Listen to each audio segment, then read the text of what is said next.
மனப்பக்குவம் வேண்டும் உங்களுக்கு. உற்சாகமா கையை தட்டலாம். ஹல்லேலூயா.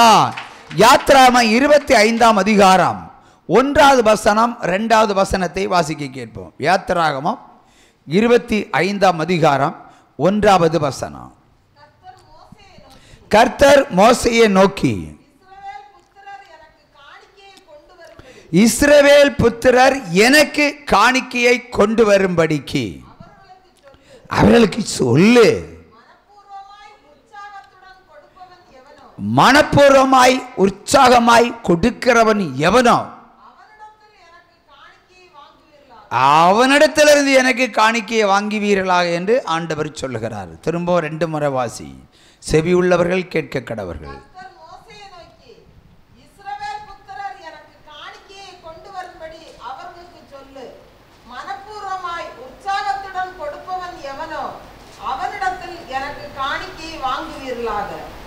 கர்த்தர் மோசேயை நோக்கி, இஸ்ரவேல் புத்திரர் எனக்கு காணிக்கையை கொண்டு வரும்படி அவர்களுக்கு சொல்லு. மனப்பூர்வமாய் உற்சாகத்துடன் கொடுப்பவன் எவனோ அவனிடத்தில் எனக்கு காணிக்கையை வாங்குவீர்களாக. ஹல்லேலூயா. அப்ப துன்மார்க்கர்கிட்ட கேட்கல ஆண்டவர். ஹல்லேலூயா. உற்சாகமாய் கொடுக்க வேண்டிய மனது உள்ளவன் எவனோ அவனிடத்திலிருந்து கேட்டு வாங்கு. நிறைய யூடியூப்பில் பார்க்கும்போது இந்த காணிக்கை கேட்குறவங்களை குறித்து விமர்சனம் பண்ணுவாங்க. நிறைய யூடியூபர் கேட்பாங்க, விமர்சனம் பண்ணுவாங்க. ஆண்டவர் எங்கே கேட்க சொன்னார், எங்கே சொல்லியிருக்கிற பைபிள்னு பகிரங்கமாக பேசுவாங்க. இந்த வசனத்தை அவங்க படித்தா புரியும். இல்லையா? பழைய ஏற்பாட்டின் காலத்தில் உற்சாகமாய் காணிக்கையை கேட்டு வாங்க, எனக்கென்று கேட்டு வாங்க. யார்கிட்ட?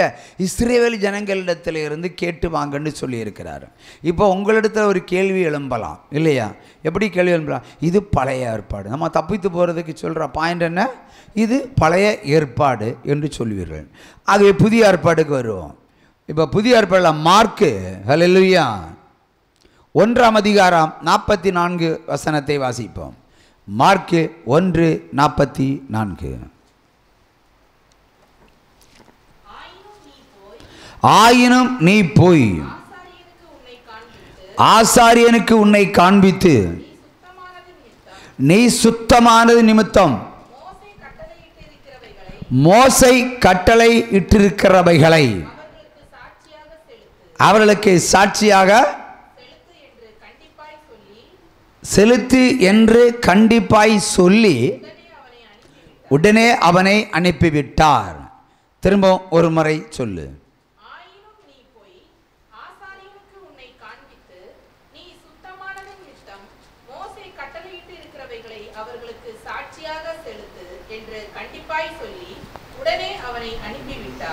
அல்லேலூயா. இது சொன்னது யாரு? இயேசு கிறிஸ்து. அதற்கு அடையாளமாய் முன்னாடி உள்ள 3 வசனத்தை வாசி. அப்பொழுது குஷ்டரோகி அவரிடத்தில் வந்து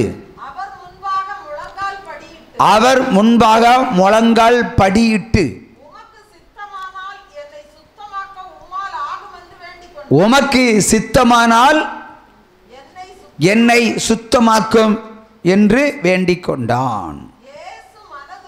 இயேசு மனதுருகி கையை நீட்டி அவனை தொட்டு எனக்கு சித்தமுண்டு சுத்தமாகு என்றார். இப்படி அவர் சொன்ன உடனே குஷ்டரோகம் அவனை விட்டு நீங்கிவிட்டது. அவன் சுத்தமானான். அப்பொழுது மறுபடியும் அவர் அவனை நோக்கி, குணமடைந்த குஷ்டரோகியை நோக்கி, நீ இதை ஒருவருக்கும் சொல்லாதபடிக்கு எச்சரிக்கையாய் இரு. ஆயினும் நீ போய் ஆசாரியனுக்கு உன்னை காண்பித்து நீ சுத்தமானது நிமித்தம்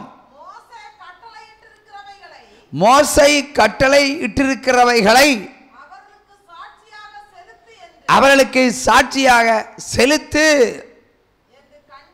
என்று கண்டிப்பாய் சொல்லி அனுப்பினது இயேசு கிறிஸ்து. உற்சாகமாக கையை தட்டுங்க. இங்கே நீங்கள் யோசிக்க வேண்டும். அல்லேலூயா. கொஞ்சம் ஆழமாய் சிந்திக்க வேண்டிய வேத வசனங்கள். ஒரு குஷ்டரோகி இயேசுவிடத்தில் வருகிறான். அல்லேலூயா. அவன்கிட்ட பொருத்தனை கேட்கல, ஆண்டவர் பொருத்தனை கேட்கல, ஆனால் காணிக்க கேட்டிருக்காரு. அல்லேலூயா. குஷ்டரோகிட்ட போய் காணிக்க கேட்கிறாருன்னா இயேசு கிறிஸ்து எப்பேற்பட்ட தெய்வம் யோசிங்க. நீங்கள் நினைக்கலாம் குஷ்டரோகிட்ட என்ன இருக்கும்? குஷ்டம் தான் இருக்கும்.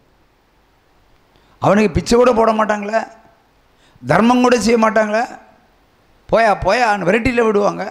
ஏன்னா பயம், அந்த குஷ்டம் நமக்கு வந்துருமோ. அப்படி சாப்பாடு போட்டாலும் வெளி முற்றத்தில் வச்சு தூக்கி விட்டுருவோம், ஓடிடுவோம். அப்படி தானே, எட்டி போட்டு ஓடிடுவோம். ஆனால் காசை எரிஞ்சிட்டு ஓடிடுவோம். அந்த ஸ்மெல்லே நமக்கு தேவையில்லை.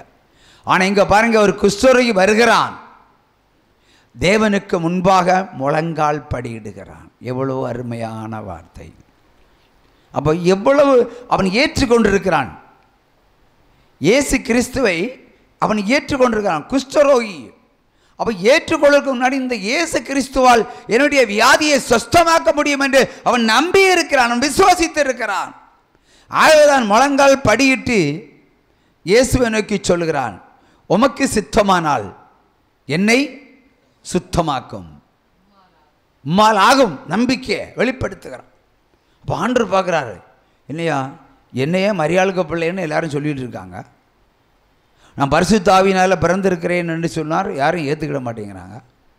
நான் தேவகுமாரன்னு சொன்னால் கல்லால் அடிக்கிறாங்க, காரி துப்புறாங்க, ஊர் ஊராக அடித்து துரத்துறாங்க. ஆனால் இந்த குஷ்டரோக மனிதன் என்னிடத்தில் வந்து முழங்கால் படியிட்டு நான் தேவகுமாரன் என்று அவன் நம்பி உமக்கு சித்தமானால் என்னை குணமாக்கும் என்று விண்ணப்பம் பண்ணுகிறானே.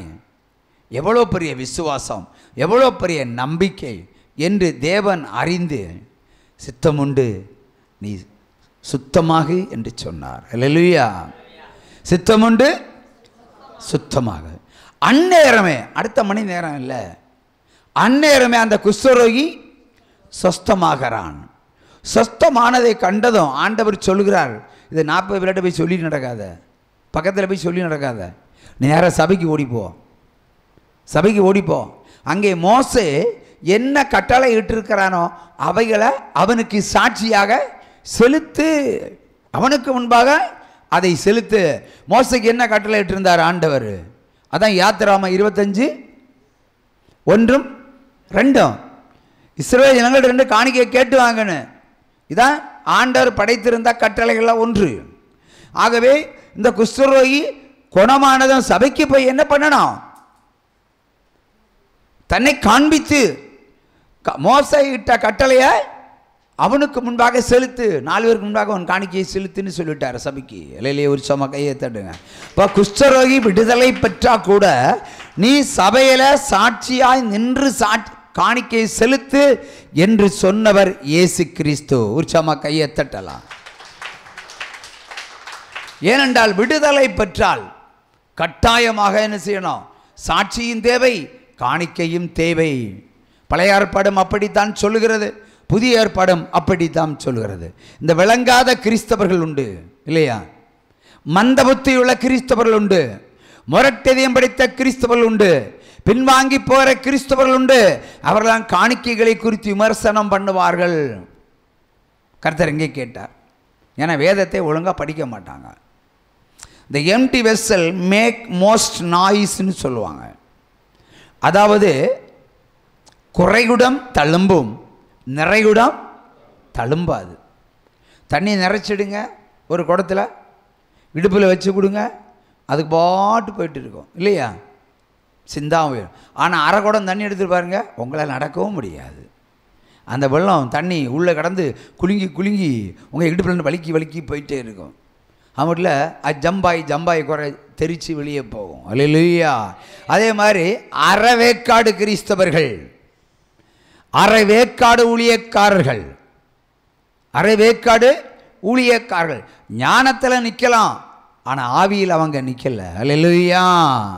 ஆகவே வேதம் சரியாக சொல்லணும். இது ஒரு பிரமாணம், பிரசங்கி சொன்னபடி. ஆகவே இந்த காணிக்கை என்ற கட்டளையை சரியாக ஒருவன் பின்பற்றினால் அவன் ஒரு தீங்கையும் அறியான். அவனுக்கு மருத்துவமனை தேவையே இல்லை. தேவையா? கிம்ஸ் தேவையா? பிம்ஸ் தேவையா? அப்போல்லோ தேவையா? நமக்கெல்லாம் அப்போல்லோவும் ஆண்டவர் தான், பிம்ஸும் அப்போ ஆண்டவர் தான், கிம்ஸும் ஆண்டவர் தான். இல்லையா? எல்லா மருத்துவமனைக்கும் கேப்டன் ஆகிய கர்த்தர் நம்முடைய தேவன் தான். அல்லேலூயா, அல்லேலூயா. ஆகவே தேவனால் கூடாத காரியம் ஒன்றுமில்லை என்று குஷ்டரோகி அறிந்திருக்கிறான். ஆகவே அவனுக்கு ஆண்டவர் விடுதலை கொடுத்தார். உற்சாகமா கையை தட்டி 4 வரி பாடலை பாடுவார். விண்ணப்பத்தை கேட்பவரே, என் கண்ணீரை காண்பவரே,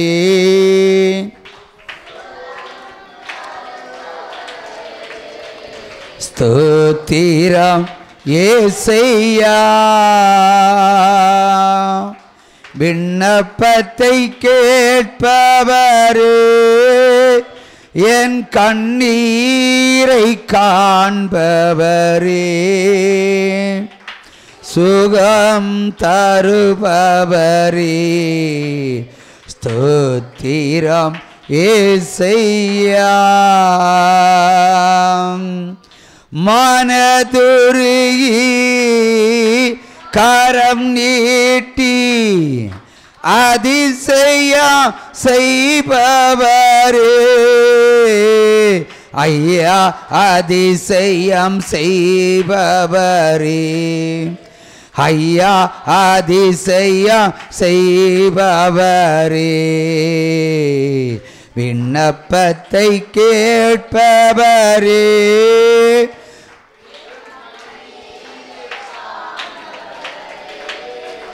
சுகம் தருபவரே,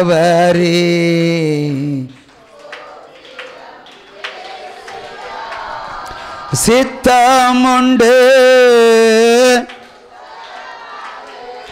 என்று சொல்லி, சித்தமுண்டு சுத்தமாக என்று சொல்லி,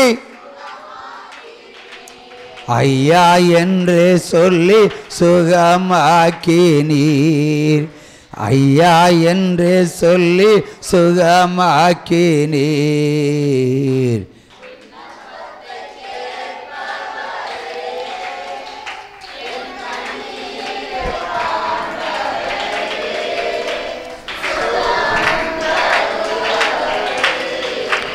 ஸ்தோத்திரம் ஏசையா. உற்சாகமா கையை தட்டுவான். அல்லேலூயா. ஆகவே நீங்கள் மருத்துவரிடத்தில் போய் இல்லை என்று சொல்வதில்லை. ஆனால் கர்த்தராகிய தேவன் குஷ்டரோகி இடத்தில் குணமாக்கிட்டு நீ சபையில் போய் காணிக்கை செலுத்து, சாட்சியாய் காணிக்கை செலுத்துன்னு சொல்லி அனுப்பியிருக்கிறான். கண்டிப்பாய் செலுத்து. ஒரு நிபந்தனை வார்த்தைனா கண்டிப்பாய். அப்போ நீங்கள் எல்லாம் கீழ்ப்படியணும்ல. இன்றைக்கு நம்முடைய வீடுகளில் தேவனுடைய வார்த்தைக்கு கனப்படுத்தாததினால்தான் இவ்வளவு பிரச்சனைகள். இல்லையா? குடும்பத்தில் தற்கொலைகள், குடும்பத்தில் கடன்கள், குடும்ப வாழ்க்கை பிரிவினைகள் எல்லாமே அதுதான். இல்லையா? நேற்றுக்கு 2 பேரை மேடையில் ஆண்டவர் வரவழைத்தார். இல்லையா? 2 வருடங்களுக்கு முன்பாக பிள்ளை செல்வம் உண்டுன்னு சொன்னார். ஆனால் கடந்த 2 வாரத்துக்கு முன்னாடி தான், குட் ஃப்ரைடேக்கு முன்னாடி தான் சொன்னாங்க, நாங்கள் குடும்ப வழியே நடத்துறது இல்லை. கல்யாணம் பண்ணி 10-20 வருஷம் மேலே ஆயிடுச்சு. ஏன்னா அவருக்கு கட்டு. அல்லேலூயா, அல்லேலூயா. ஆகவே அந்த கட்டு உடைக்கிற தேவன் ஒரு நேரத்தை வைத்திருக்கிறார். இப்போ பிரசங்க என்ன சொல்ல, எல்லாவற்றிற்கும் ஒரு நேரம் உண்டு. அவை கர்த்தருடைய சமூகத்தில் காத்திருக்க வேண்டும், புலம்பக்கூடாது. சிலருக்கு உடனடி விடுதலை, குஷ்டரோகிக்கு ஸ்பாட் ஆக்ஷன் விடுதலை. சிலருக்கு அப்படி இல்லை, காணிக்க கொடுத்தாலும் சரி, நீ பொருத்தனை செலுத்தினாலும் சரி, காத்திருந்து தான் பெற்றுக்கொள்ள வேண்டும். ஏன்னா நீ பின்வாங்கி போவேன்னு சில வேலை ஆண்டவருக்கு தெரிய வாய்ப்பு இருக்கும். ஆகவே தான் அவர் லேட்டாக அற்புதத்தை செய்வார், சோதித்து புடமுட்டு தான் கொடுப்பார். அல்லேலூயா. ஆனால் குஷ்டரோகி அப்படியே கீழ்ப்படிந்தான். அல்லேலூயா. ஆக என் குஷ்டரோகி கீழ்ப்படிந்தான். ஆனால் நாம் குஷ்டரோகிகள் அல்ல. இப்போ நீங்கள் எவ்வளோக்கு கீழ்ப்படியணும்? தேவன் எந்த அற்புதம் உங்களுக்கு செய்தாலும், உங்கள் குடும்பத்திற்கு என்ன கிரியைகளை நடப்பித்தாலும் ஒரு பொருத்தனோட நிறுத்திடாதீங்க. நான் கேட்காமல நீங்கள் என்ன செய்யணும்? நீங்களாகவே செலுத்தணும். அதான் விசுவாசம். உங்கள் வீடுகளை எப்படி தேவன் நடத்துகிறாரோ அதன்படி நீங்களாகவே முன்வந்து நீங்களாகவே செய்யணும். செய்தி தீர்க்கப்பட வேண்டும். அல்லேலூயா. அதுவே விசுவாசம். அவள் மேலும் மேலும் பல்கி பெருக முடியும். குறிப்பாக நிரந்தர உறுப்பினர்களாகிய நம்ம ஒரு 100 பேர் இருப்போம் இப்போ நம்ம சபையில், இல்லையா? அவ்வளோதானே இருக்கும். சபைக்கு ஒழுங்காக வருது ஒரு 100 பேர், இல்லைன்னா ஒரு 50 பேர். உபவாசம் விட்டது 100 பேர் வச்சுருவோம், மற்றபடி ஒரு 50 பேருக்கு கீழே வச்சுருவோம். இப்போ 100 பேர் வச்சுக்கிடுவோம் நிரந்தரமான. ஆனால் டெலிஃபோனில் கோடிக்கணக்கான மக்கள், கண்ணுக்கு தெரியாத மக்களெல்லாம் ஃபோன் பண்ணி விடுதலை பெற்றுட்டு எஸ்கேப் ஆயிடுவாங்க, கிட்டே வர மாட்டாங்க. அல்லேலூயா. சிலவங்க 4 வயசு ஆனவரும் கூட பிரதர் நீங்கள் ஜெபிச்சு என்ன பிள்ளை கிடச்சின்னு சொல்லுவாங்க. இப்போ நீங்கள் ஜோம் பண்ணுங்க, என்ன பிள்ளைக்கு தீராத வியாதி. 4 வருஷமாக ரகசியமாக வச்சுருப்பாங்க. ஏன்னா அந்த